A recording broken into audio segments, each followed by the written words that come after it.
함께 기도하심으로 우리 마음을 하나님 앞에 드렸으면 좋겠습니다. 다 함께 기도하실 때 아버지, 오늘도 주님 부르신 자리에 내가 나아왔사오니 주님 나를 부르신 이유를 알게 하시고 오늘 이 예배의 시간을 통해서 하나님 나에게 하실 말씀이 무엇인지를 바로 알고 돌아가는 시간 되게 하여 달라고 이 시간 다 같이 우리 예배를 위해서 기도하며 나아가시겠습니다. 기도합시다.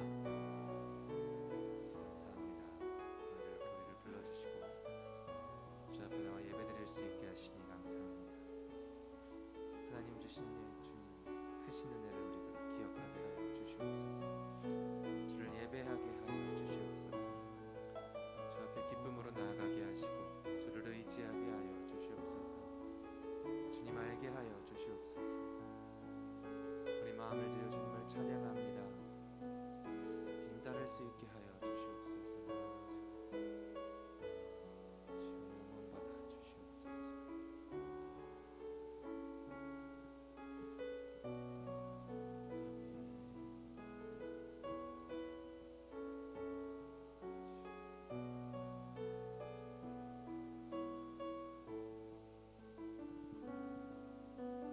주님 큰 영광 받으소서. 홀로 찬양 받으소서. 모든 이름 위에 뛰어난 그 이름, 온 땅과 하늘이 다 찬양해. 겸손하게 우리 무릎 꿇고 주 이름 앞에 영광 돌리세. 모두 절하세. 독생자 예수 주님께 찬양 드리리. 모든 영광과 존귀와 능력 받으소서. 받으소서. 영광과 존귀와 능력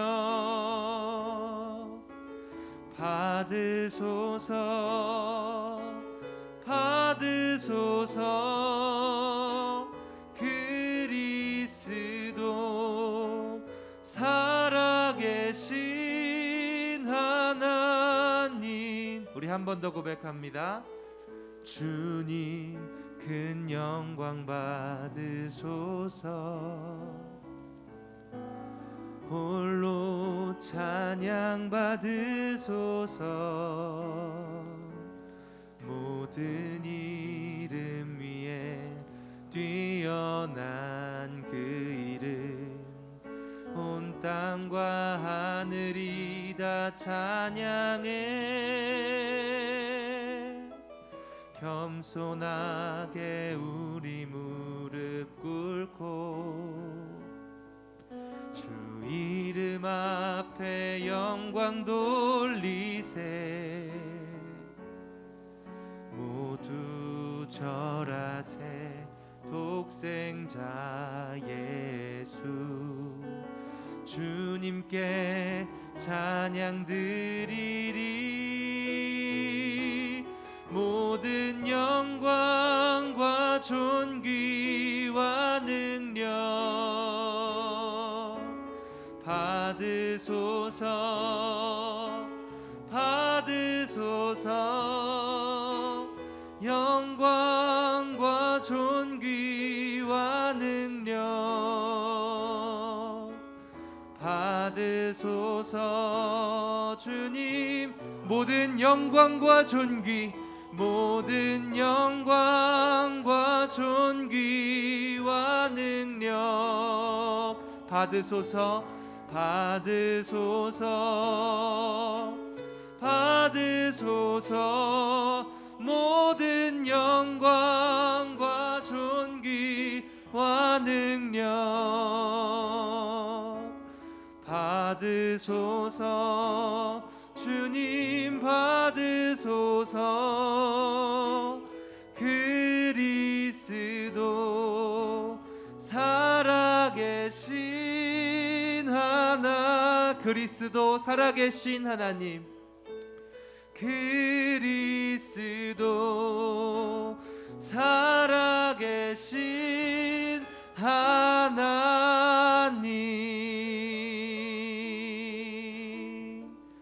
아멘. 오늘의 예배를 통해서 모든 영광과 존귀와 능력을 우리 주님께서 받으시는 줄로 믿습니다. 우리 시간 기쁘게 박수치면서 우리 영혼의 햇빛을 비춰주신 그 주님 찬양하며 나아갑시다. 할렐루야. 우리 함께 기쁘게 박수치며 찬양합니다. 내 영혼의 햇빛 비치니 주 영광 찬란해. 이 세상 어떤 빛보다 이 빛 더 빛나네. 주의 영광 빛난 광채 내게 비춰 주시옵소서. 그 밝은 얼굴 배울 때 나의 영혼, 우리 2절로 고백합니다. 내 영혼에 두 기울이시사 그 맑은 다 듣고 계시네. 주의 영광 빛난 광채 내게 비춰 주시옵소서. 그 밝은 얼굴 배울 때 나의 영혼 내 영혼의 봄날 되어서 주 함께 하실 때 그 평화 내게 깃들고 주 은혜 꽃피네. 주의 영광 빛난 광채 내게 비춰 주시옵소서. 그 밝은 얼굴 배울 때 나의 영혼 내 영혼에 희락이 있고 내 영혼에 희락이 있고 큰 소망 넘치네. 주 예수 복을 주시고 또 내려주시네. 주의 영광 빛난 광채 내게 비춰 주시옵소서. 그 밝은 얼굴 배울 때 나의 영혼, 우리 한 번 더 1절로 고백합니다. 내 영혼의 햇빛 비치니 주 영광 찬란해. 이 세상 어떤 빛보다 이 빛 더 빛나네. 주의 영광 빛난 광채 내게 비춰 주시옵소서. 그 밝은 얼굴 배울 때 나의 영혼 내 영혼에 노래 있으니 내 영혼에 노래 있으니 주 찬양합니다. 주 귀를 기울이시사 다 듣고 계시네. 아멘. 주의 영광 빛난 광채 내게 비춰 주시옵소서. 그 밝은 얼굴 배울 때 나의 영혼 내 영혼의 봄날 되어서 주 함께 하실 때 주 은혜 꽃피네. 주의 영광 빛난 광채 내게 비춰 주시옵소서.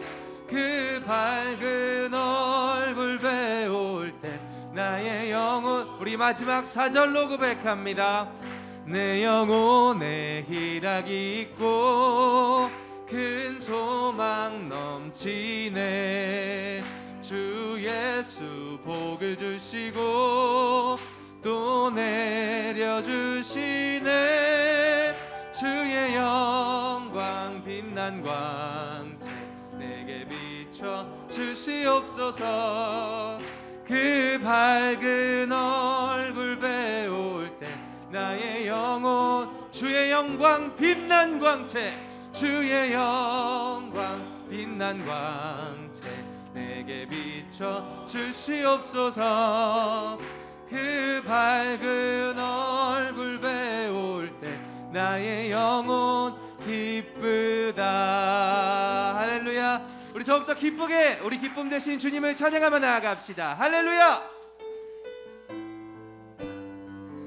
우리 함께 박수치며 찬양합니다. 기뻐하며 함께 기뻐하며 함께 노래 부르리 소리 높여 할렐루야 부르리 주님 앞에 나와 찬양 드리며 우리 주님과 함께 기뻐하리라. 아멘. 나의 창조자 나의 창조자 나의 구원자 가장 귀한 나의 예수님 찬양합니다. 나의 치료자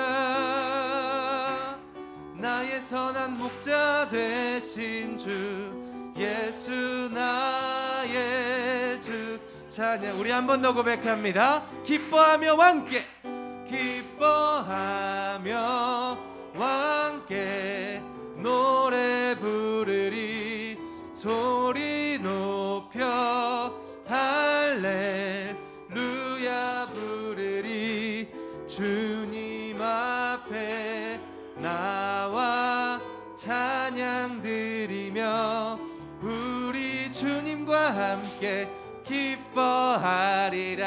아멘. 나의 창조자 나의 구원자 가장 귀한 나의 예수님 찬양합니다. 나의 치료자 나의 선한 목자 되신 주 예수 나의 주 찬양하리. 할렐루야. 우리 창조자 되신 주님께 영광의 박수 올려드립시다. 우리 치료자 되신 주님 바로 오늘도 우리와 함께 하십니다. 할렐루야. 아멘.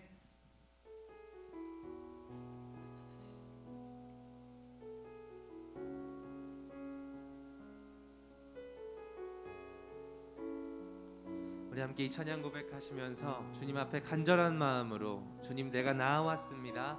주님 나의 예배를 받아 주시옵소서. 나의 기도를 들어 주시옵소서. 간절한 마음으로 찬양하며 나아가시겠습니다. 이 세상을 살아가는 동안에 이 세상을 살아가는 동안에 나의 힘을 의지할 수 없으니 기도하고 낙심하지 말 것을 주께서 참 소망이 되심이라. 주의 길을 걸어가는 동안에 세상에 것 의지할 수 없으니 감사하고 낙심하지 주께서 참 기쁨이 되심이라. 주께서 참 기쁨이 되심이라. 하나님의 꿈이 나의 비전이 되고 예수님의 성품이 나의 인격이 되고 성령님의 권능이 나의 능력이 되길 원하고 바라고 기도합니다. 우리 한 번 더 고백합니다. 이 이 세상을 살아가는 동안에 나의 힘을 의지할 수 없으니 기도하고 낙심하지 말 것은 주께서 참 소망이 되심이라. 주의 길을 걸어가는 동안에 세상의 것 의지할 수 없으니 감사하고 낙심하지 말 것은 주께서 참 기쁨이 되심이라. 하나님의 꿈이 나의 비전이 되고 예수님의 성품이 나의 인격이 되고 성령님의 권능이 나의 능력이 되길 원하고 바라고 우리 간절히 기도하는 마음으로 고백합니다. 하나님의 꿈이 나의 비전이 되고 예수님의 성품이 나의 인격이 되고 성령님의 권능이 나의 능력이 되길 원하고 바라고 기도합니다. 하나님의 꿈이 나의 인격이 되고 예수님의 성품이 나의 비전이 되고 성령님의 권능이 나의 능력이 되길 원하고 바라고 기도합니다. 우리 이 시간 예배를 위해서 다 함께 기도하며 나아가시겠습니다. 우리가 이 찬양 가운데 고백한 것처럼 하나님이 원하는 사람이 이런 사람이 아닐까 싶습니다.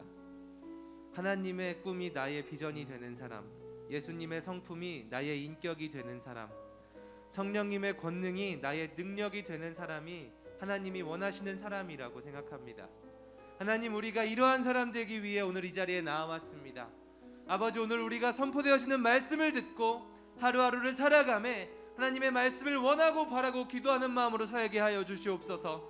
오늘 이 말씀을 통해서 우리가 다시 한번 주 앞으로 나아갈 수 있게 하여 달라고 이 시간 다같이 주 앞에 기도하며 나아가시겠습니다. 기도합시다. 하나님 아버지, 감사합니다. 오늘 이렇게 우리를 불러주시고 주 앞에 나와 예배드릴 수 있게 하시니 감사합니다.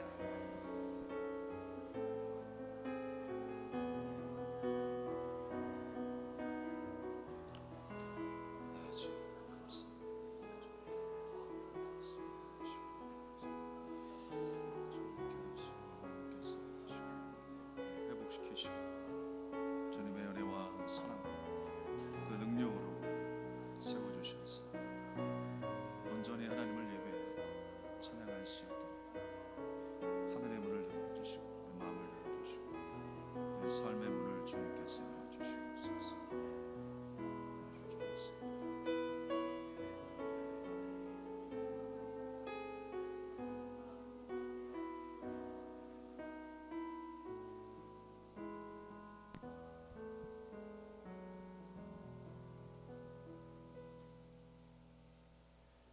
우리의 힘이 되신 여호와여, 저희들이 주님을 사랑하옵나이다. 지난 한 주간도 시간마다 분초마다 지켜주셔서 거룩하신 주님 전에서 성호를 찬양하며 예배드림을 감사하옵나이다. 감사함으로 머리 숙인 저희들에게 마음을 정결케 하여 주셔서 사모하는 심령의 성령께서 충만한 은혜의 시간으로 축복하여 주시옵소서. 많은 세월 속에 어떤 위기에도 구해주셨던 하나님 아버지, 우리 대한민국과 이 민족을 불기둥 구름기둥으로 인도하시옵소서. 아멘. 지금 저희들은 신종 코로나 바이러스군으로 두려움과 공포 속에 살아가고 있습니다. 전지전능하신 하나님 아버지, 도와주시옵소서. 주님의 권세로 깨뜨리시고 치료의 광선으로 태워주셔서 완전히 소멸시켜 주시고 사라지게 하여 주시옵소서. 아멘. 병원에서 치료하는 의사와 간호사들에게도 힘을 주옵시고 하나님의 능력을 붙여주셔서 모든 환자들이 속히 나아 가정으로 돌아갈 수 있도록 은혜 내려 주시옵소서. 하루하루를 일용직으로 생계를 이어가는 소외계층과 소상공인들에게도 하루속히 안정된 삶을 살아가도록 하나님이 도와주시옵소서. 이 시간에 불안과 사회적 거리를 두기로 주님 전에 나오지 못한 성도들 기억하여 주시옵소서. 아멘. 특별하신 은총으로 보살펴 주시고 하나님의 위로와 평안으로 새 힘을 갖게 하여 주시옵소서. 말씀을 선포하시는 최성인 목사님 늘 건강으로 보호하시고 성령으로 기름 부어 주셔서 하나님의 권세와 능력의 말씀으로 대언하게 하옵소서. 듣는 저희들도 은혜를 받아 저희들 삶 가운데 행함으로 하나님의 복을 받는 말씀으로 받게 하여 주시옵소서. 메말랐던 나무마다 아름다운 꽃들이 피어나듯이 모진 풍파 고난들 다 지나가게 하옵시고 오직 저희들의 피난처 되신 주님만 의지하오며 예수 그리스도 이름으로 기도하옵나이다. 아멘.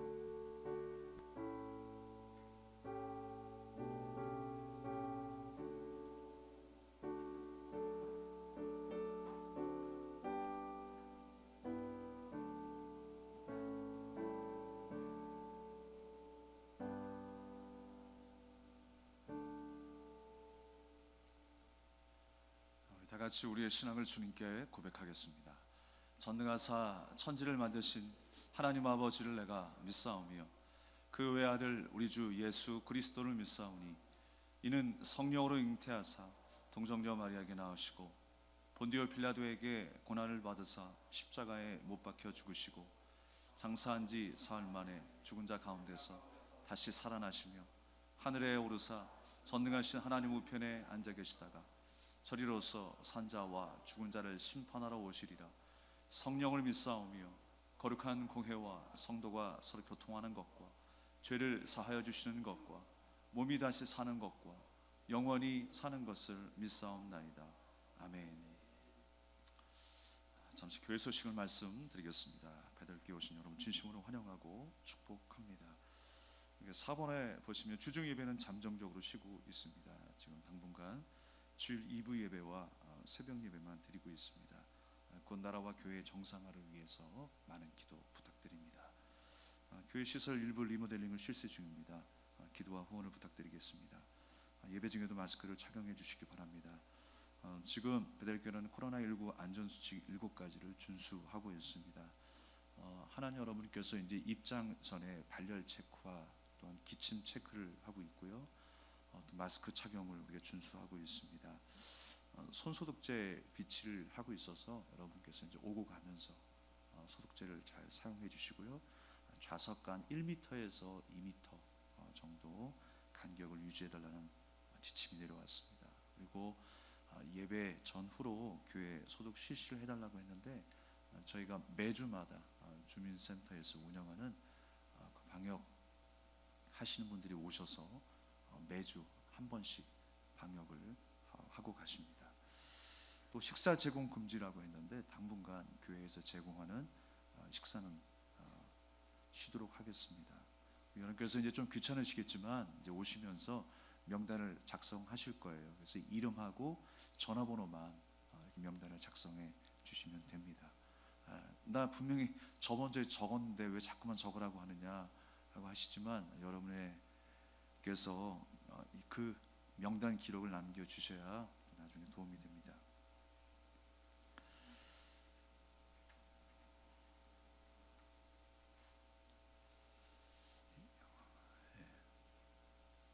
얼마나 제가 급하게 여러분 이제 제 성경책을 안 가져왔어요. 예, 성경책 하나만 주시겠습니다. 그리고 지금 이 예배 실황이 라이브 방송으로 진행되고 있습니다. 그래서 이곳에 참석하지 못하시는 분들도 또 예배를 같이 드리고 있습니다. 라이브 방송으로 드리고 있습니다. 그래서 여러분께서 밴드에 가입하신 분들이 계시고 밴드에 초청을 드렸는데 거기에 승인을 안 하신 분들이 간혹 계세요. 그래서 밴드를 한 번도 들어와 보시지 않은 분들이 계세요. 그리고 가입은 되어 있는데 밴드에 오시지 않는 분들이 계세요. 그냥 카톡만 사용하시는 분들이 계셔서 교회 소식이라든지 아니면 이런 교회의 어떤 기도 제목을 나눌 때 제가 지금 이중으로 보내고 있어요. 밴드에도 올리고 있고 카톡으로도 보내드리고 있고 당분간 좀 그렇게 해야 되겠는데 웬만하면 밴드를 통해서 소식을 좀 나눌 수 있었으면 좋겠습니다.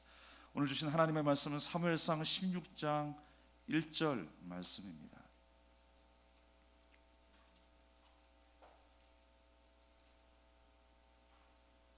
사무엘상 16장 1절로 13절까지의 말씀을 봉독해 올리도록 하겠습니다. 구약 성경 433페이지입니다. 여호와께서 사무엘에게 이르시되 내가 이미 사울을 버려 이스라엘 왕이 되지 못하게 하였거늘 내가 그를 위하여 언제까지 슬퍼하겠느냐. 너는 뿔에 기름을 채워 가지고 가라. 내가 너를 베들레헴 사람 이새에게로 보내리니 이는 내가 그의 아들 중에서 한 왕을 보았느니라 하시는지라. 사무엘이 이르되 내가 어찌 갈 수 있으리이까. 사울이 들으면 나를 죽이리이다 하니 여호와께서 이르시되 너는 암송아지를 끌고 가서 말하기를 내가 여호와께 제사를 드리러 왔다 하고 이새를 제사에 청하라. 내가 내게 행할 일을 가르치리니 내가 내게 알게 하는 자에게 나를 위하여 기름을 부을지니라. 사무엘이 여호와의 말씀대로 행하여 베들레헴에 이르매 성읍 장로들이 떨며 그를 영접하여 이르되 평강을 위하여 오시나이까. 이르되 평강을 위함이니라. 내가 여호와께 제사하러 왔으니 스스로 성결하게 하고 와서 나와 함께 제사하자 하고 이새와 그의 아들들을 성결하게 하고 제사에 청하니라. 그들이 오매 사무엘이 엘리압을 보고 마음에 이르기를 여호와의 기름 부으실 자가 과연 주님 앞에 있도다 하였더니 여호와께서 사무엘에게 이르시되 그의 용모와 키를 보지 말라. 내가 이미 그를 버렸노라. 내가 보는 것은 사람과 같지 아니하니 사람은 외모를 보거니와 나 여호와는 중심을 보느니라 하시더라. 이새가 아비나답을 불러 사무엘 앞을 지나가게 하매 사무엘이 이르되 이도 여호와께서 택하지 아니하셨느니라 하니 이새가 산마로 지나가게 하매 사무엘이 이르되 이도 여호와께서 택하지 아니하셨느니라 하니라. 이새가 그의 아들 일곱을 다 사무엘 앞으로 지나가게 하나 사무엘이 이새에게 이르되 여호와께서 이들을 택하지 아니하셨느니라 하고 또 사무엘이 이새에게 이르되 내 아들들이 다 여기 있느냐. 이새가 이르되 아직 막내가 남았는데 그는 양을 지키나이다. 사무엘이 이새에게 이르되 사람을 보내어 그를 데려오라. 그가 여기 오기까지는 우리가 식사 자리에 앉지 아니하겠노라. 이에 사람을 보내어 그를 데려오매 그의 빛이 붉고 눈이 빼어나고 얼굴이 아름답더라. 여호와께서 이르시되 이가 그니 일어나 기름을 부으라 하시는지라. 사무엘이 기름 불 병을 가져다가 그의 형제 중에서 그에게 부었더니 이날 이후로 다윗이 여호와의 영에게 크게 감동되니라.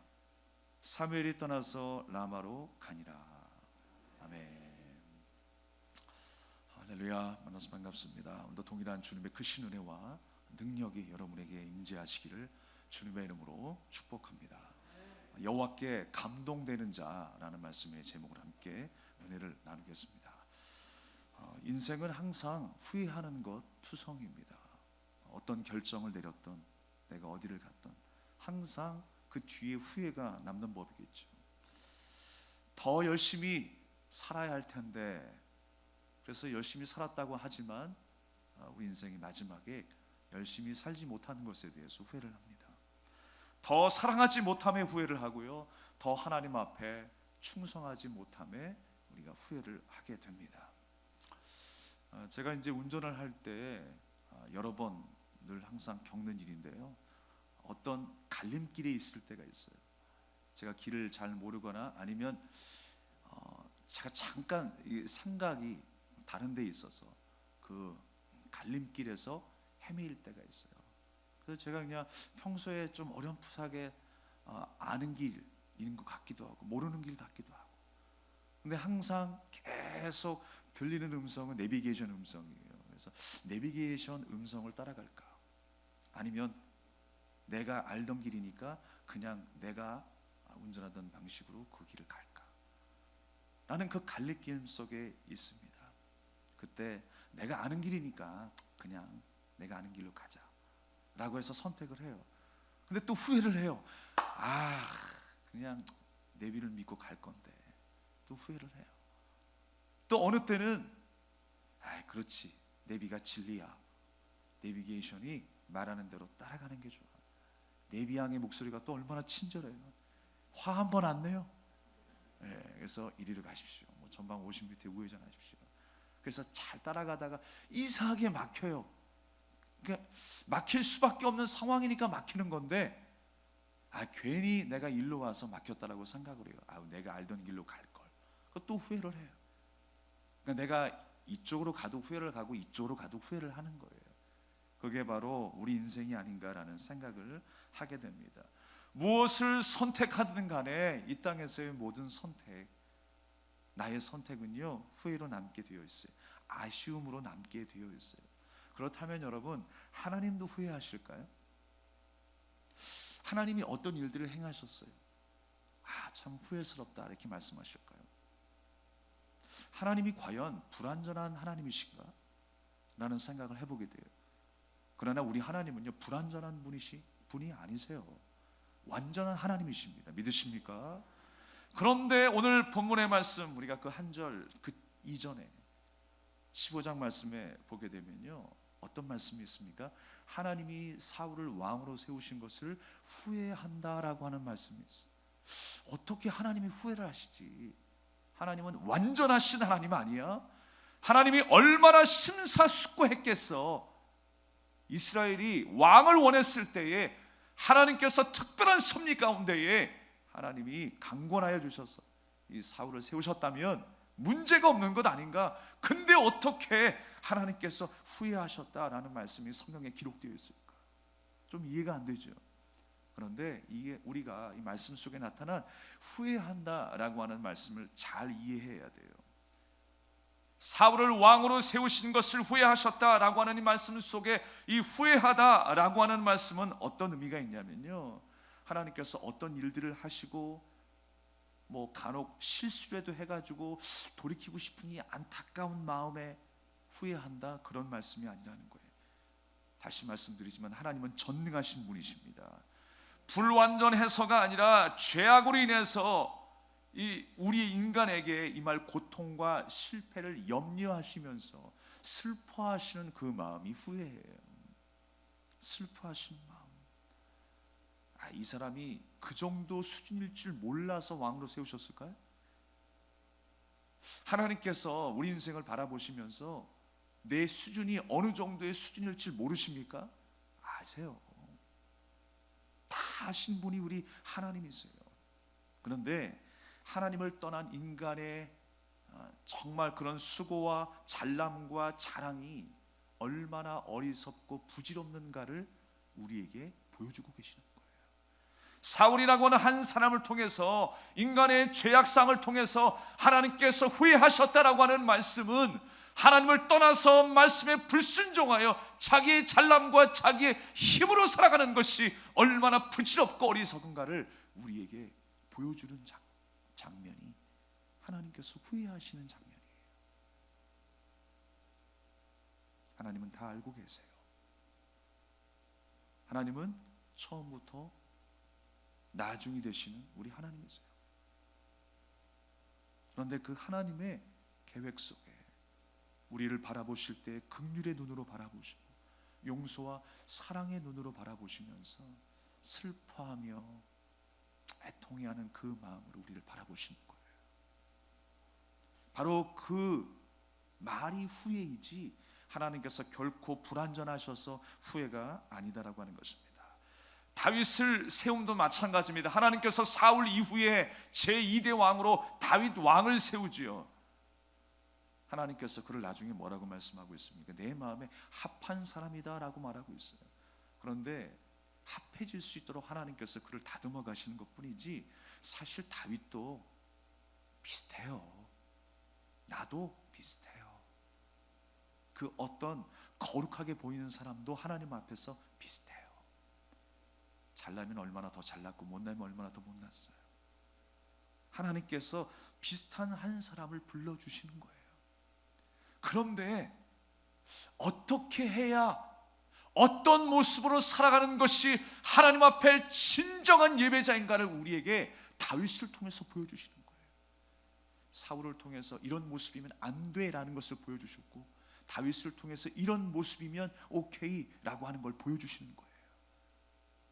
우리가 다윗과 같은 인생이 돼요. 연약하지만 부족한 한 사람으로 또 우리가 부름받았지만 하나님이 기뻐하시는 진정한 예배자로, 하나님의 마음에 합한 자로 살아갈 수 있는 예배자가 되시기를 주님의 이름으로 축복합니다. 다윗이요, 새롭고 신실한 사람이어서, 다윗이 용모가 예뻐서, 그의 어떤 지략과 리더십이 뛰어나서 하나님께서 다윗을 부르셨을까요? 제사하는 방법이 탁월해서요? 물맷돌 돌리는 솜씨가 탁월해서 다윗을 부르셨을까요? 사람은 다 잘하는 게 있고 못하는 게 있을 거예요. 못난 구석이 있을 거예요. 그럼에도 불구하고 하나님께서는요, 한 사람을 택하여 부르시는 거예요. 다윗도 그 한 사람 중에, 많은 사람 중에 한 사람이다라고 하는 것입니다. 연약하지만 부족하지만 그 한 사람을 하나님께서 너는 나를 예배하는 예배자야 라고 부르셨어요. 여러분, 한 사람 한 사람을 예배자로 부르신 줄로 믿습니다. 그래서 우리는 어디에 있든지 예배자로 살아가는 거예요. 여기에 있든지 가정에 있든지 직장에 있든지 하나님께서 우리를 누구로 부르셨다고요? 예배자로 부르셨어요. 하나님을 바라보고 하나님을 의지하는 예배자로 부르셨음을 우리가 기억해야 하는 것입니다. 그러니까 적어도 우리는요, 자신의 힘을 자랑하는 인생이 되어서는 안 돼요. 사울처럼 자신의 용모와 자신의 모든 힘을 자랑하는 인생이 아니라 자신의 연약함으로 인하여서 하나님, 전능하신 하나님을 의지할 수밖에 없게 하셨다라는 그 사실이 하나님의 선택이고 하나님의 원하심이라는 거예요. 우리가 원하고 바라고 기도하는 것 있잖아요. 우리가 찬양 중에도 원하고 바라고 기도하는 게 뭐예요? 나는 연약하기 때문에 하나님만 의지합니다. 주님의 도우심을 간구합니다. 하나님께서 이 어려운 시간들을 통해서 그것 배우게 하시는 거예요. 우리가 그 사실을 분명히 깨닫고 배웠다면 우리는요, 이 세상 그 어떤 중요한 사실보다도 너무너무 중요한 진리를 우리가 배우게 되는 것입니다. 우리가 날마다 그 하나님의 마음, 그 하나님의 선택, 하나님의 원하심으로 우리의 마음이 향할 수 있기를 간절히 소망합니다. 하나님께서는 사무엘을 통해서요, 새로운 왕을 세우기 위해 이새의 아들들을 만나게 하십니다. 혹시 그냥 만난다고 하면 이 사울 왕이 노발대발할까? 제사하는 그 성소의 그 자리에서, 예배하는 자리에서 이새와 그의 아들들을 만나게 됩니다. 하나님께서 이미 사무엘에게 말씀하셨어요. 내가 이새의 아들 중에 한 사람을 왕으로 세우겠다. 그것이 하나님의 약속이었죠. 사무엘도 그런 줄 알고 이새와 그의 아들들을 만나는 거예요. 어디에서요? 예배 현장에서 만나는 거예요. 근데 여기서 우리가 의문이 생기는군요. 사무엘이 이제 그 아들들을 한 사람 한 사람 만납니다. 누구를 만납니까? 첫째 아들 엘리압을 만났어요. 그리고 또한 둘째 아들 아비라답을 만났어요. 또 삼마를 만났습니다. 나머지 네 아들을 다 만났습니다. 아니, 하나님이 모르실까? 그냥 하나님께서 마음에 드신 사람 한 사람이랑 딱 선택하면 되는 것 아니에요? 근데 왜 7명을 다 만나실까요? 뭐 패션쇼 하나? 모델 선발대회 합니까? 그거 아니잖아요. 하나님께서 그렇게 다 만나신 이유가 있어요. 한 번에 다윗을 만나게 하시면 되지, 마음에 들지 않으면서 왜 얘는 뭐가 어째서, 얘가 뭐가 부족해서 이렇게 하나님께서 말씀하실까? 한번 생각을 해봤어요, 여러분. 우리가 생각하는 것이 무엇일까를 한번 생각을 해봤어요. 내가 만약에 한 사람을 왕으로 세운다면 어떠한 공동체의 제목으로 리더로 세운다면 우리가 생각하는 기준은 무엇인가를 한번 생각해 보았어요. 그러면 이 사람에게 있는 장점, 저 사람에게 있는 장점, 이런 상황 속에서 이런 말을 하는 사람, 이렇게 행동하는 사람, 내가 좋다라고 생각하는 그 어떤 것들을 다 모으겠죠. 생각하겠죠. 그렇지, 맞아, 이런 점이 있어야 돼, 저런 점이 있어야 돼. 그것이 바로 우리의 생각이라는 거예요. 내가 원하는 것, 내가 바라는 것, 이것이 바로 왕이 될 제목이구나 라고 생각한다라고 하는 것입니다. 인간들이 생각하는 것은 여전히 뭐예요? 이새의 아들들이 가진 것들이었어요. 오늘 뭐라고 말씀하십니까? 이 엘리압이라고 하는 첫 번째 아들이 사무엘 앞을 지나갑니다. 그랬을 때 여러분, 이 엘리압에 대해서 어떻게 묘사를 합니까? 엘리압이 잘생기고 용모가 준수한 사람이었어요. 그 모습을 보고 이새는 어떻게 생각했을까요? 당연지사 왕의 제목이다라고 생각했었을 거예요. 그리고 무엇보다 그는 몇째입니까? 첫째, 장남이에요. 이스라엘 백성들 가운데 장남은요 두말할 나위 없었어요. 그냥 장남이면 남들보다, 다른 형제들보다 재산을 2배의 몫을 더 챙겼던 장남이었고요. 또 영적인 지도자로서의 그 역할을 감당했던 사람이 바로 장남이었어요. 그 축복권을 갖고 영적인 리더로서의 그 삶을 살아야 될 이 엘리압이 왕이 되는 것이 당연한 것이다 라고 생각을 했을 것입니다. 누가요? 이새가. 사무엘도 마찬가지였겠죠. 그런데 하나님이 뭐라고 말씀하셨어요? 아니다, 틀렸다 라고 말씀하셨어요. 사람이 보기에는 7명 다 지날 때까지 그렇지, 이 중에 한 사람이 있겠구나 라고 생각했을 거예요. 왜냐하면 사람이 원하는 바가 그 7명 가운데 없었겠어요? 아무리 눈이 높아도 그 7명 가운데 찾으라고 하면 이런 부분들 재고 재서 한 명쯤은 내가 아마 골랐을 거예요. 그런데 인간의 기준이 아니라고 하는 것입니다. 그러면서 주님이 뭐라고 말씀하셨어요? 외모로 취할 것이 아니라 뭘 보라고 그래요? 중심을 보신다라고 말씀하세요. 하나님은 우리의 중심을 보신다라는 거예요. 하나님이 지금 무엇 때문에 왕을 뽑는데요? 국민들을 잘 다스리기 위해서, 전쟁에 승리하기 위해서. 그건 여러분 누구의 몫이라고 했어요? 사람의 몫이 아니라고 했어요. 성경에서는 하나님의 몫이라고 했어요. 그리고 지금 이새의 가정을 사무엘이 어디서 만나요? 예배의 자리에서 만나요. 얼마나 하나님을 사랑하며 중심을 다하여 섬기는 그 사람인가, 그거 보시겠다라는 거예요. 우리의 삶의 문제에 여러 가지 얽히고 설킨 우리 힘으로 할 수 없는 문제들이 많이 있습니다. 그러나 그 싸움은 너의 싸움이 아니라 나의 싸움이다라고 주님은 말씀하셨어요. 주님은 우리가 어디 있든지 예배의 현장에서 만나고 교제하기를 원하세요. 네가 과연 나를 섬길 자이냐, 경외하는 자이냐, 네가 어떤 상황 속에서도 나를 의지하는 자이냐, 그거 바라보시는 거예요. 우리의 삶이 예배 현장이 되기를 원하고요, 하나님을 경외하는 현장이 되기를 원하시는 거예요. 그 사람이 바로 제목이라고 하는 것입니다. 그 사람이 하나님이 쓰시기에 합당한 일꾼이라는 거예요. 여러분, 그렇게 준비되시길 바랍니다. 어디 있든지 우리의 삶은 예배의 처소가 되어야 되고요, 어디 있든지 하나님이 기뻐 받으실 만한 예배와 우리의 중심이 되어야 할 줄로 믿습니다. 7절 말씀에 보니까 용모와 키를 보지 말라라고 말씀하셨습니다. 용모와 키는요, 겉으로 드러나는 모든 것들을 대변하는 거예요. 그리고 그 뒤에 형제들에 대해서는 더 이상 묘사를 하지 않아요. 그러니까 엘리압이 대표되는 모든 것이라는 거예요. 지금 장자를 빼놓고 지금 다른 형제들은 말할 것도 없다라는 거예요. 그런데 장자가 탈락이야? 얼마나 이새가 실망했겠습니까? 내가 자랑하던 장자인데, 우리의 재산이고 힘이고 우리의 잘남인데 이 장자인 엘리압이 안 돼?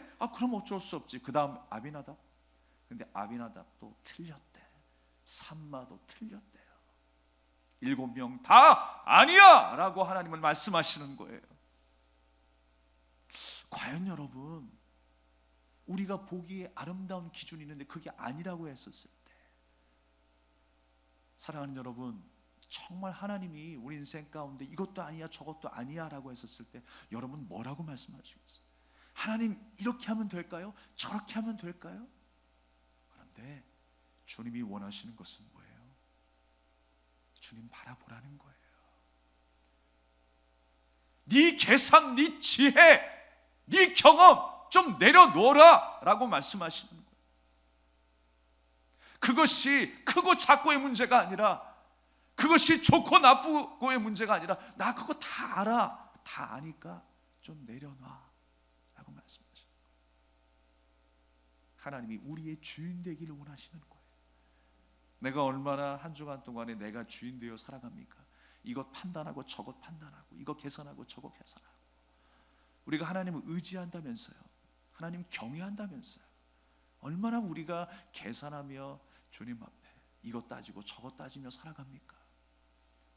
사랑하는 여러분, 다시 한번 겸손히 우리의 삶을 주님 앞에 낮추고, 이런 문제 저런 문제가 아니라, 이런 조건 저런 조건이 아니라 하나님 앞에 완전히 무장해제하여 하나님을 의지할 수 있기를 간절히 소망합니다. 아모스 5장 21절에서 22절까지의 말씀을 보면, 내가 너희 절기들을 미워하여 멸시하며 너희 성회들을 기뻐하지 아니하나니 너희가 내게 번제나 소제를 드릴지라도 내가 받지 아니할 것이요 너희의 살찐 희생의 화목제도 내가 돌아보지 아니하리라.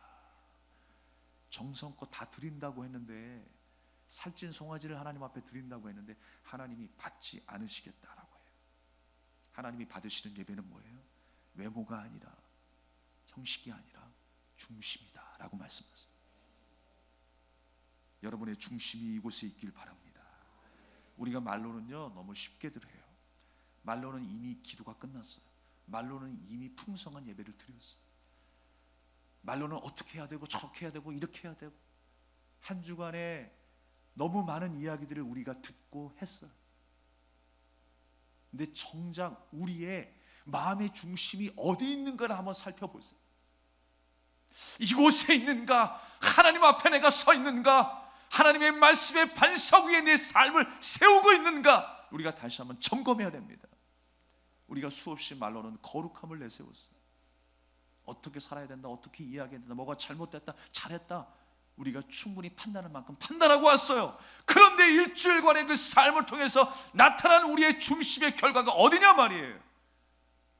하나님 앞에 서길 바랍니다. 말씀의 반석 위에 우리의 중심을 세워야 하는 것입니다. 그렇지 않으면 하나님 받지 않으시겠대요. 우리가 이렇게 모이는 것도 여러분의 마음을 하나님 앞에 드리지 아니하면 소용없는 모임이 되는 거예요. 결단하지 아니하면 소용없는 모임이 되는 거예요. 우리가 어디 있든지 어떤 상황이든지 우리의 중심을 하나님 앞에 드릴 수 있기를 바라겠습니다. 그래서 우리가 정말 내가 더 걱정하는 부분도 주의 일이 아니라 개인적인 일일 때가 얼마나 많은지 몰라요. 내가 손해보는 일이라면 안절부절하면서 주의 일들을 그르치는 일들 가운데는 관심 없이 한 주를 살아갈 때가 얼마나 많이 있습니까? 하나님께서 결국 축복하시고 사용하시는 그 한 사람은 누구냐면 바로 예배자라는 사실을 기억해야 돼요. 하나님이 누구를 찾으신다고요? 왕으로서의 능력자가 아니에요. 다윗이 왕으로서의 어떤 리더십이 있어서 그를 부르신 게 아니라는 거예요. 예배자로서의 그 한 사람을 부르신 거예요. 주님과 교제할 수 있는 한 사람, 하나님의 말씀에 축복의 통로가 될 만한 그 한 사람을 부르신 거예요. 얼마나 귀합니까? 나도 자격이 있네요. 나도 자격이 있어요. 그래서 주님이 뭐라고 말씀하세요? 주님의 자녀 삼아주시고 너희는 왕같은 제사장이다. 왕같은 족속 제사장, 거룩한 나라다라고 말씀하세요. 얼마나 그렇게 하나님께서 엄청난 특권과 축복을 우리에게 허락하셨습니까? 얼마나 감사합니까? 나는 완전히 다 불합격일 수밖에 없는데 그럼에도 불구하고 하나님께서 합격, 무엇으로 합격이에요?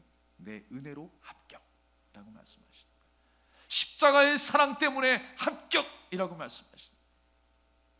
주님께서 나를 사랑하시기에 나는 합격된 자가 된 줄 믿습니다. 구원의 자녀가 된 줄로 믿습니다. 오늘 이 아버지 이새의 입장에서는요, 7명의 아들이 있었기 아니죠. 사실 8명의 아들이 있죠. 다윗까지. 근데 아예 양치는 소년이라고 해서, 목동이라고 해서 이 다윗은요, 제사장, 그 제사하는 자리에 초대하지도 않았어요. 그냥 양을 치는 한 아들이 있습니다라고 하는 정도만 소개를 하는 거예요. 그리고 7명의 아들만 제사의 자리에 참여를 하는 거예요. 야, 무신뢰도 보통이지 얼마나 이게 서러움을 당하고 있습니까? 근데 이 이새, 아버지 이새의 입장에서는요, 항상 이런 생각을 했었을 거예요.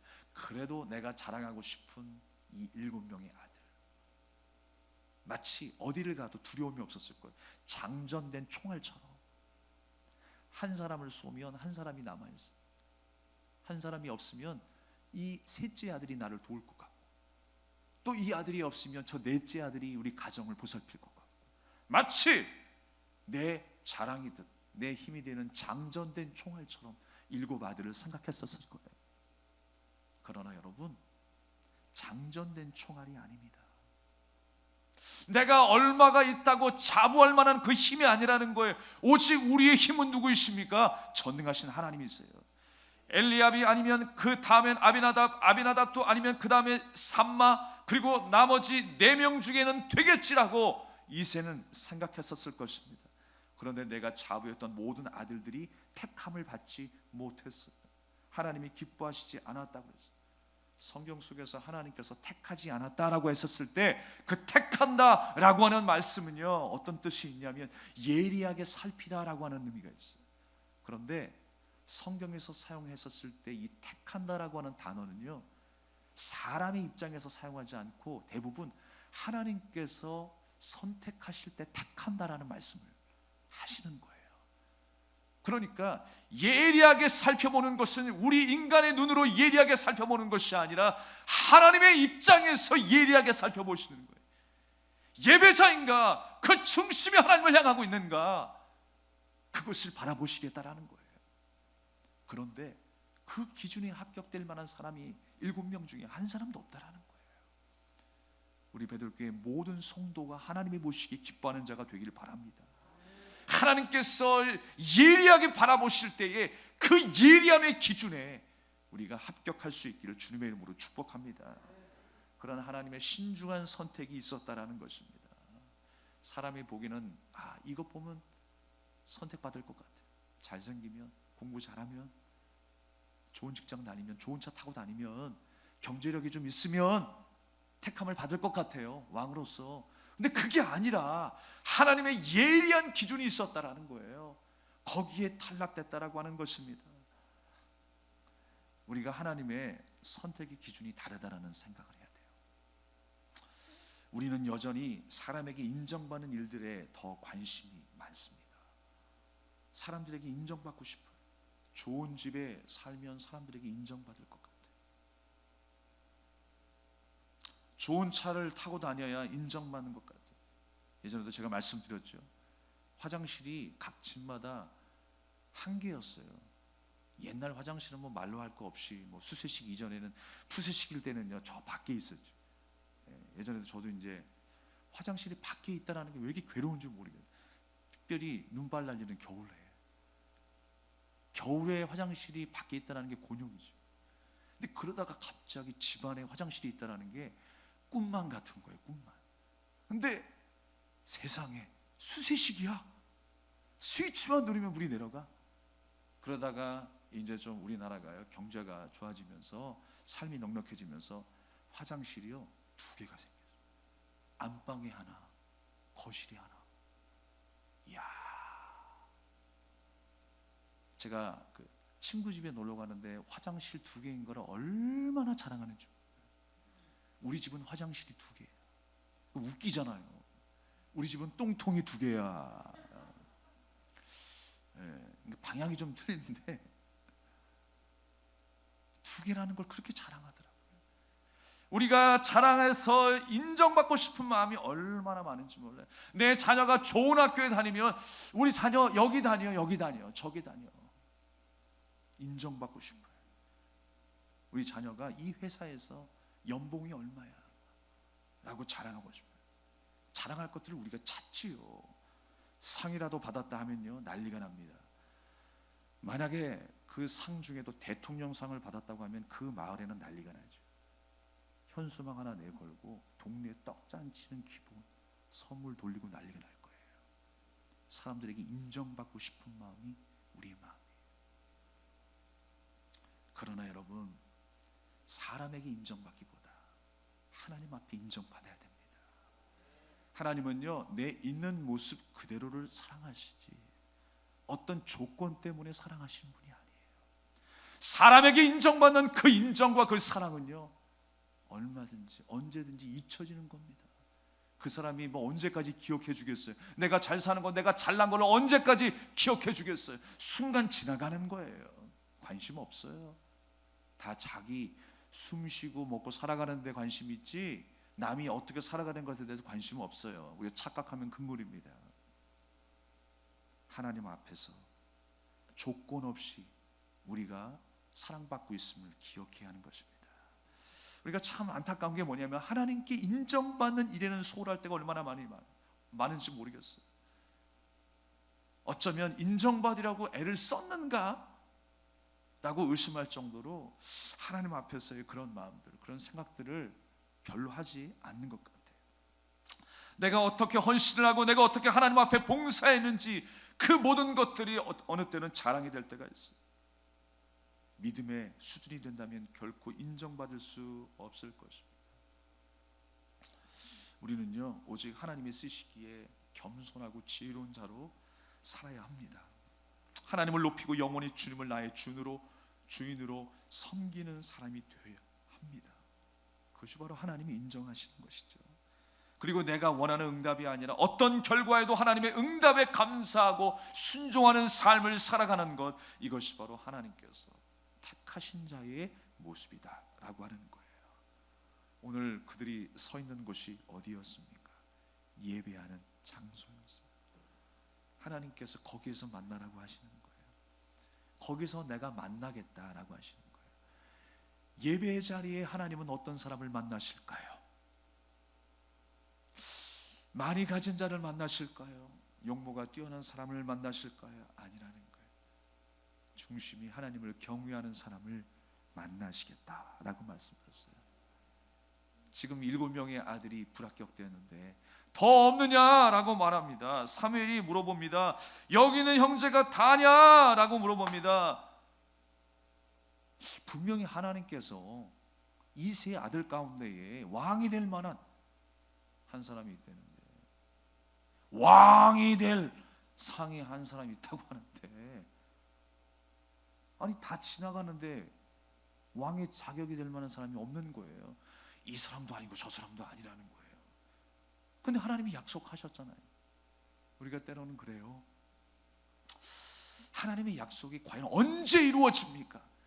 하나님 언제 응답이 됩니까? 내 계산으로는 다 끝났어요. 7이면 7 다 끝났다니까요. 계산이 끝났고 다 지나갈 것 지나갔고 우리의 남은 거 이제 하나도 없어요.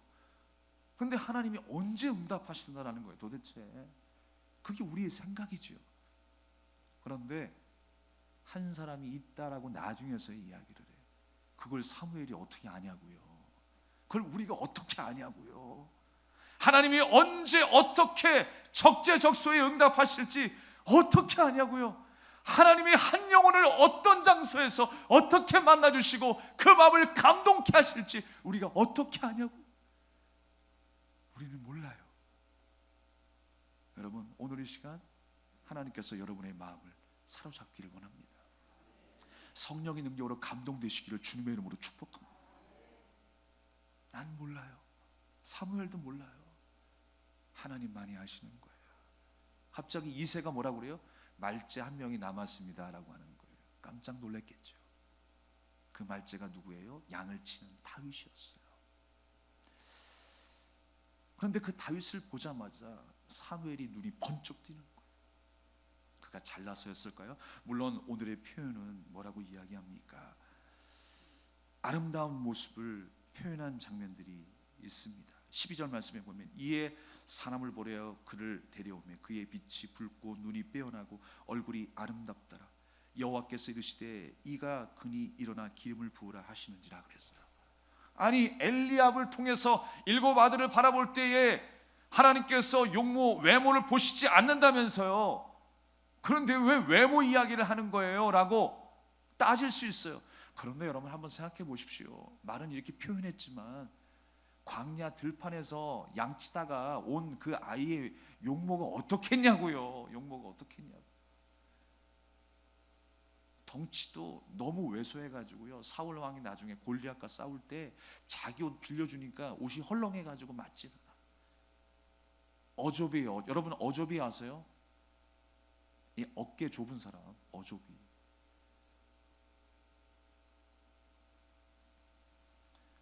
그런 다윗이에요.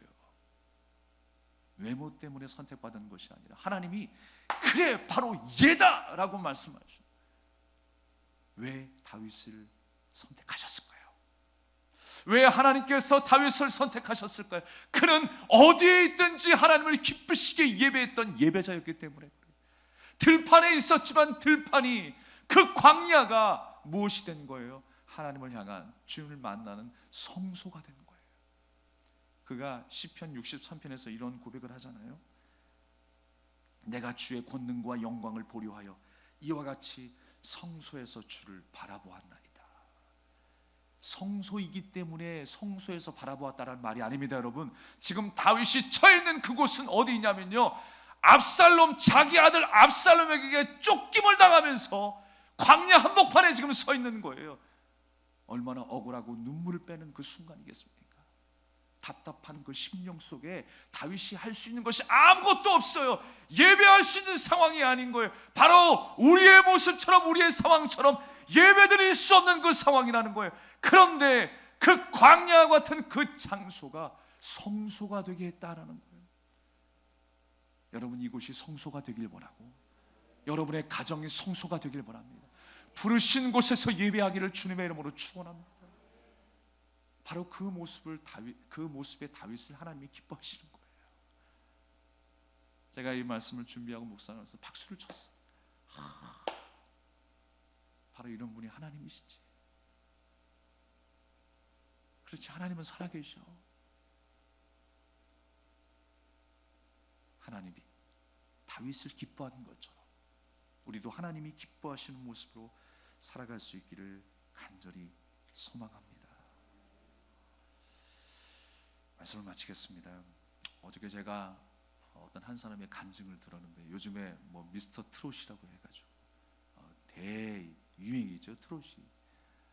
근데 그 중에 한 사람이 눈에 들어왔어요. 누구였냐면요, 류지광이라고 하는 형제예요. 혹시 아십니까? 목소리가 걸걸해가지고 저음이어가지고요, 좀 느끼하게 생긴 잘생긴 형제님이 한 분 계세요. 돌아가는 삼각지인가 그 노래를 부르면서 이제 노래를 불렀는데 그 친구가 원래 신학을 전공했더라고요.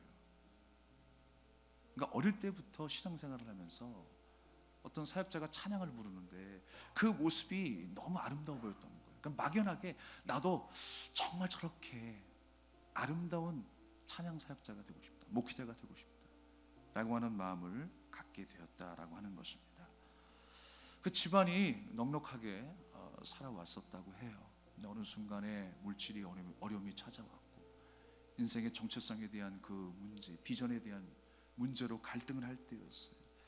그 인생이 바닥을 치게 되는 그 순간에 하나님을 찾을 수밖에 없는 그 코너로 몰리게 되었어요. 그래서 하나님 앞에 간절히 기도하게 됩니다. 그가 이런 고백을 해요. 물질의 부족은 나를 겸손하게 만드시려고 하나님께서 물질의 어려움을 주셨습니다.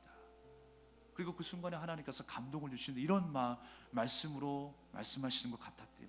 이제 방황은 그만하고 회개하라라고 하는 마음을 주셨다라는 거예요. 그래서 그가 어느 날 기도원으로 들어갔대요. 기도원으로 들어가면서 일주일간 금식을 하기로 작정을 합니다. 근데 이틀째 되니까 너무 힘들더래요. 앞에 머리가 다 닭고기로 보이는 거예요. 힘들어서 미치겠더라고요.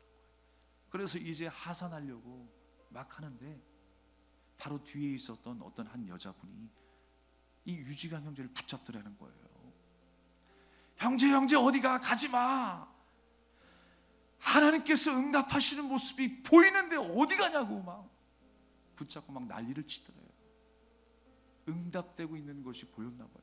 어떤 모습으로 보였는지는 모르겠어요. 성령께서 강권적으로 역사하셨던 것 같아요. 그래서 그 형제가 그 이야기를 듣고 다시 돌아와가지고 금식을 이어서요. 3일째부터 정말 힘 안 들이고 하나님 은혜 가운데 기쁨으로, 또 그 말을 들으니까 얼마나 힘이 됐겠어요. 그래서 일주일간 금식을 무사히 다 하고 마치고 내려왔어요. 그리고 아직까지도 그분에게 또 기도 제목을 요청하고 또 함께 또 기도해 주는 사이가 되었대요. 나중에 알고 보니까 누구였냐면 일본에서 목회하시는 사모님이셨대요. 목사님 사모님이셨다는 거예요. 그런 체험을 하고 나서 어려운 일이 있을 때마다 더 하나님 앞에 기도하게 되었고,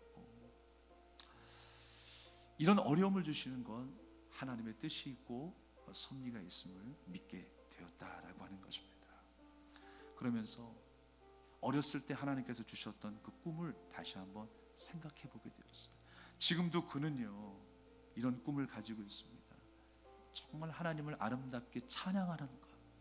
내가 어디에 있든지, 연예계 한복판에 있든지, 내가 어디에 있든지 하나님을 찬양하는 그 일들을 멈추지 않겠다라고 이야기를 해요. 가장 멋진 찬양을 부르는 예배자가 되는 것이 저의 소원입니다. 저는 도구일 뿐입니다. 하나님의 영광을 위하여 살아가는 것만큼 멋진 삶이 없다고 생각합니다. 그것이 유지강 형제의 고백이었어요. 저는 그 고백을 들으면서요 소름이 끼쳐. 야, 얼굴도 잘생겼는데 목소리도 좋은데 저 신앙의 고백마저 아름다우니까 다 가졌구나, 너는 진짜 다 가졌다 라는 생각을 하게 되었어요. 부르시는 곳에서 예배할 수 있길 바랍니다. 우리 형편의 여부에 상관없이 하나님께서 부르신 그 자리에서 예배하시며 하나님의 거룩하고 능력 있는 그 손이 나를 붙드시고 승리케 하실 줄로 믿습니다. 다윗처럼, 유지강 형제처럼 바로 우리에게도 하나님께서 그렇게 역사하실 것입니다. 우리가 이 찬양을 드리고 함께 기도합시다. 우리의 상황에 상관없이 부르신 곳에서 언제든지 하나님 찾게 예배하게 하옵소서.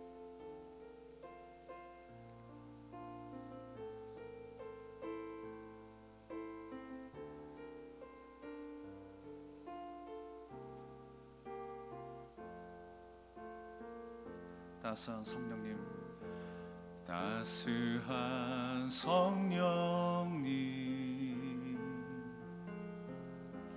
마음으로 보내 내 몸을 감싸며 주어지는 평안함, 만족함을 느끼네. 사랑과 진리에 한 줄기 빛 보내 내 몸을 감싸며 주어지는 평안함, 그 사랑을 느끼네. 부르신 곳에서 나는 예배하네.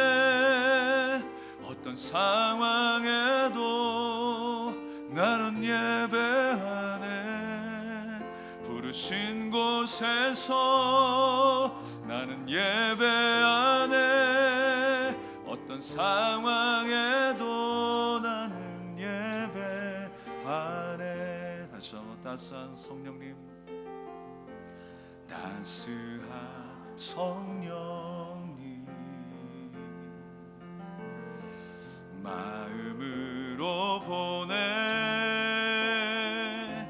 내 몸을 감싸며 주어지는 평안함,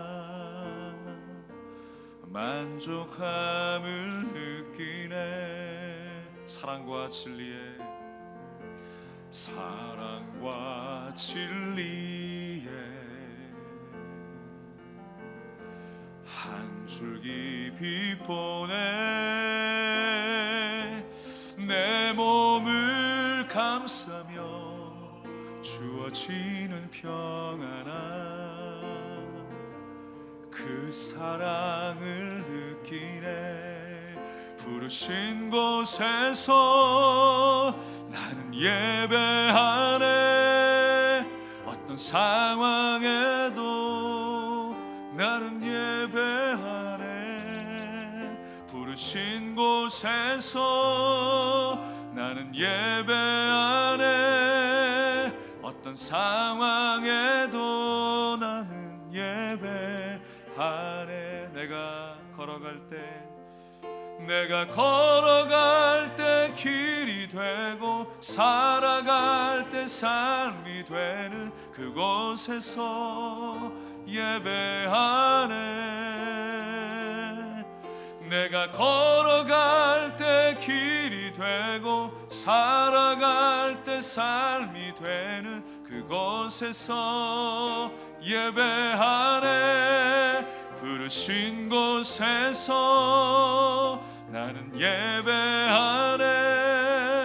어떤 상황에도 나는 예배하네. 부르신 곳에서 나는 예배하네. 어떤 상황에도 나는 예배하네. 우리 합심하여 기도합시다. 부르신 곳에서 예배하는 예배자로 살게 하옵소서. 내가 어떤 잘남과 자격이 있어서가 아니라 있는 모습 그대로 나를 부르셨습니다. 오직 주님 바라보라고, 내 손 붙잡으라고, 내가 인도하는 그 말씀대로 따라가라고. 내가 너희를 사랑하기 때문에 온전한 길로, 선한 길로, 진리의 길로 인도하니까 따라오라고 주님 말씀하십니다. 오늘 예배자로 서겠습니다. 하나님을 더욱 사랑하는 사람으로 살아가겠습니다. 하나님의 말씀이 나의 양식이 되고 나의 길이 되고 나의 진리가 되는 인생을 살겠습니다. 우리 합심 하나님 앞에 간절히 결단하며 기도하겠습니다. 하나님 아버지, 은혜를 감사드립니다. 따스한 성령님, 우리 마음을 녹이시고 갈 바를 알지 못하는 우리 인생 가운데 빛이 되시고 길이 되시는 하나님, 나를 인도하여 주시옵소서. 나의 자랑과 나의 고집과 나의 경험을 앞세워서 버티지 않게 하시고 주님 앞에 다시 한번 무장해제하며 하나님을 따라가며 하나님의 말씀에 온전히 순종하는 예배자의 모습으로 살아가게 하여 주시옵소서. 어디에 있든지 상황과 장소에 구애함 받지 않게 하시고 내 중심이 하나님을 향하여 달려가게 하시고 나의 마음이 온전히 뜨거움과 열정, 기쁨으로 감사 하나님을 예배할 수 있도록 인도하여 주시옵소서. 하나님이 간절히 바라시는 것, 예배의 자리에서 우리를 만나기 원하신다는 사실 우리가 다시 한번 깨달았습니다. 오늘 믿음으로 우리가 결단하며 나갑니다. 주님만을 예배합니다. 주님만을 사랑합니다. 어떤 상황 속에서도 온전히 하나님만 예배하게 하여 주시옵소서. 하나님을 의식하고 하나님을 의지하고 하나님을 경외하는 우리의 일상이 되게 하여 주시옵소서.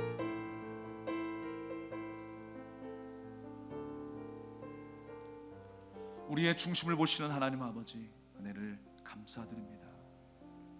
오늘 주신 말씀을 기억하며 한 주간의 삶을 살아갈 때 온전히 하나님을 의지할 수 있는 우리의 중심이 되게 하시고 하나님을 높이고 하나님을 경외할 수 있는 마음으로 가득하게 하여 주시옵소서. 여전히 불안과 초조와 낙심 속에 살아가는 우리의 일상이지만 다시 한번 새 힘을 공급하여 주시고 주 예수 그리스도의 이름을 부를 때마다, 선포할 때마다, 찬양할 때마다, 기도할 때마다 다시금 회복되어 일어나는 놀라운 역사가 있게 하여 주시옵소서. 그것이 바로 예배 현장이 되게 하시고 그것이 바로 하나님의 이름을 높여 믿음으로 고백하는 현장이 되게 하여 주시옵소서. 이 싸움에 예수님의 이름으로 간절히 기도합니다. 아멘. 그러니까 찬송가 324장 들으면서 준비하신 예물 드리겠습니다.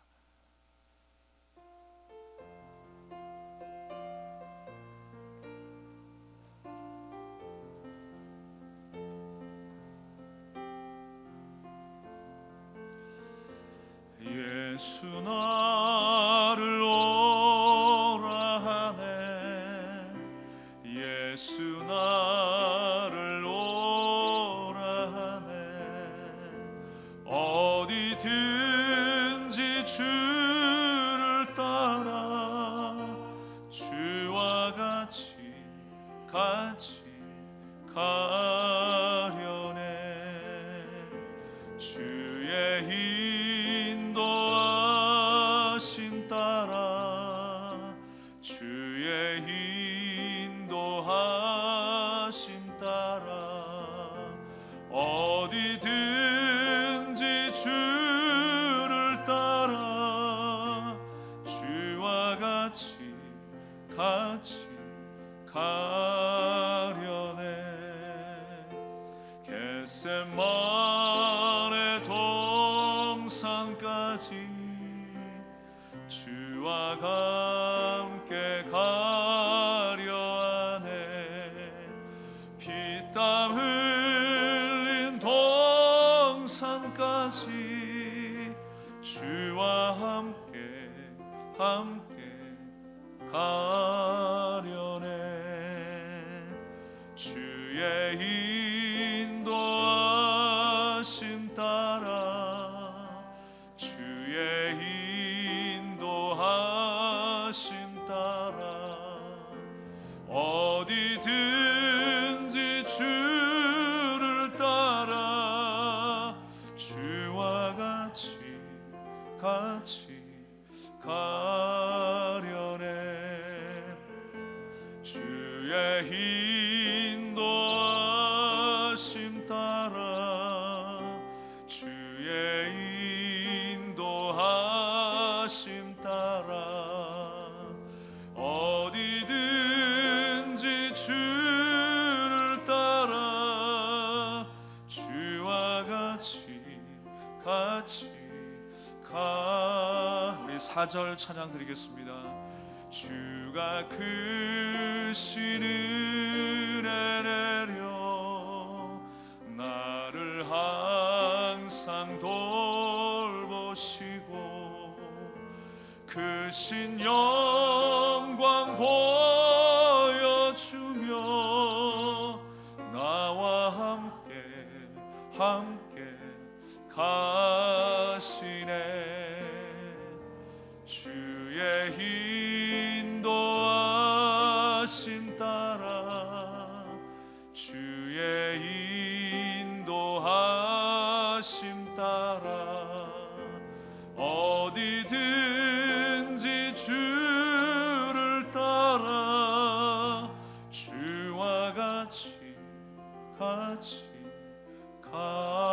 가려네. 아멘. 기도하겠습니다. 언제나 나를 오라고 부르시는 예수님, 그 음성에 아멘으로 응답하며 따라가겠습니다. 주님을 따라가는 제자의 삶을 살기 원하는 믿음의 성도님들, 주님 앞에 예배를 통하여 신앙의 고백으로 귀한 예물을 드렸습니다. 주님의 나라와 영광을 위하여 마음을 다하여 정성을 다하여 헌신하는 마음으로 귀한 예물을 드렸습니다. 힘들고 어려운 중에도 하나님 앞에 정성을 다하여 드렸사오니 흠양하여 주시옵소서. 주님이 기뻐 받으시는 예물이 되게 하여 주시고 결코 물질로 인하여 어려움 당하지 않게 하시고 30배, 60배, 100배의 역동적인 하나님의 놀라운 열매들이 가정마다 생활마다 맺어지게 하여 주시옵소서.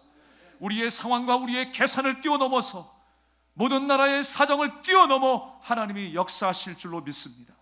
하나님께서 채우시고 온전히 인도하여 주시옵소서. 마음에 상한 자가 있습니까? 육체 질병으로 인하여 고통당하는 자가 있습니까? 주님 치유하여 주시옵소서. 하나님께서 지으신 자이시오, 우리를 운행하신 자이시오, 우리를 새롭게 하시고 우리를 고치시는 전능하신 하나님이 되신 줄로 믿습니다. 주 예수 그리스도의 이름으로 선포하며 기도할 때마다 모든 어둠의 권세가 떠나가게 해주시고 온전히 회복되는 역사가 있게 하여 주시옵소서. 일어날지어다, 회복될지어다, 고침받을지어다. 바로 예수 그리스도의 이름의 능력이 있음을 우리가 믿습니다. 속히 하나님의 때에 하나님의 방법으로 회복이 오게 하여 주시옵소서. 치유가 있게 하여 주시옵소서. 이제는 우리 주 예수 그리스도의 은혜와 우리 아버지 하나님의 원하신 사랑과 성령님의 감화감동 내주 역사하심에 충만하신 교통의 은혜가 어디에 있든지 무엇을 하든지 어떤 상황에 처해 있든지 온전히 하나님을 예배하는 예배자로 살기 원하는 믿음의 성도님들 머리 위에 이제로부터 영원토록 함께 하시기를 간절히 축원하옵나이다. 아멘. 주님 감사합니다.